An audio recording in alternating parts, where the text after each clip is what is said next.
Intanto l'esposizione cambia perché i rossi ce li abbiamo a est, cosa che prima non abbiamo detto, mentre l'esposizione dei bianchi è a ovest. Non tutti i grappoli che vedrete su questa vite verranno raccolti. Noi tendiamo, quando una vite è molto vigorosa, esatto, a piegare 2 tralci a differenza del solito dove pieghiamo esclusivamente un tralcio, in modo che la pianta possa sfogarsi, e poi appunto, come dicevi, interverremo con un diradamento. Però questo consente anche alla vite di avere più equilibrio sulla produzione dei tralci, perché comunque se ci fosse un solo tralcio a disposizione non farebbe i tralci della dimensione giusta poi per essere piegati l'anno successivo. Se sarebbero troppo grossi diventerebbe più complicata poi la gestione della potatura secca.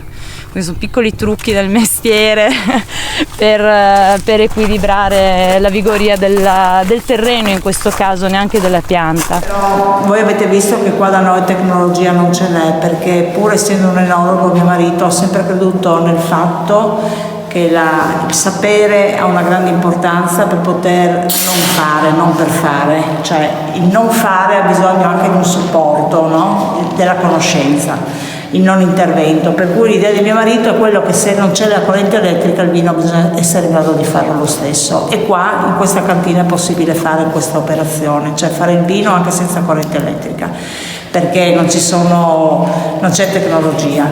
Stanno per 22 mesi circa a contatto con i lieviti senza subire travasi e senza aggiunta di solforosa, per cui un tipo di lavorazione, no, di fare che è molto, molto legato al fare che mio marito ha imparato da suo nonno, che era un contadino, per cui noi addirittura i primi anni, quando abbiamo iniziato io e mio marito, abbiamo usato per lungo tempo le botti di gelso e botti di rovere che erano del nonno Mario, e noi eravamo molto giovani, non avevamo i soldi per comprarci botti nuove, per comprarci contenitori, e siamo andati a riprenderci laddove il nonno aveva imprestato queste botti, nelle varie piccole realtà, nelle piccole cantine, e perché queste venivano magari prestate e poi mai restituite, e magari anche mai riempite più.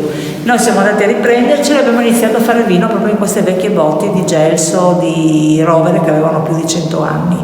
E anche il nonno di mio papà, nonno Mario, faceva una leggera macerazione. Sì. Questo perché? Perché non c'erano neanche i mezzi leggera per poter.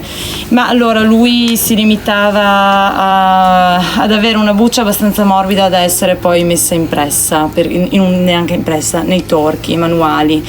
E quindi, come dicevo, era più che altro anche un motivo pratico, perché torchiare l'uva intera è una missione impossibile con un torchio manuale, quindi appunto il fatto di far iniziare la fermentazione, di fare un po' di macerazione consente naturalmente di disgregare i tessuti della buccia, e quindi permette in modo più facile poi la separazione del mosto dalla buccia, e quindi la macerazione era più breve. Mio padre si è limitato semplicemente negli anni, sperimentando, ad allungare sempre di più la macerazione fino ad arrivare a quello che secondo noi per il nostro tipo di vinificazione è l'ottimo, che va dai 10-12 giorni nelle annate difficili dove la maturazione dell'uva non consente di arrivare ai 15 giorni massimi di macerazione che facciamo solitamente.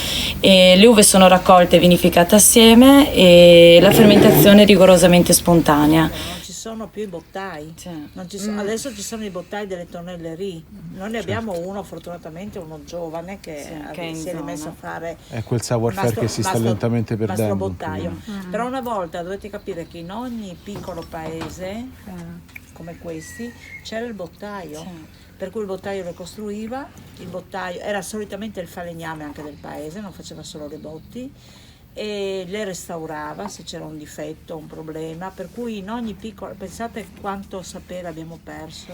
Oggi io mi ricordo da bambina il bottaio, me lo ricordo, c'era quello che faceva i cesti, c'era quello che faceva anche altre cose, però anche il bottaio. E il bottaio aveva questa capacità di usare più legni, no? Cioè il legno, tutto quello che poteva essere riciclato, il gelso si tagliava e poi si faceva.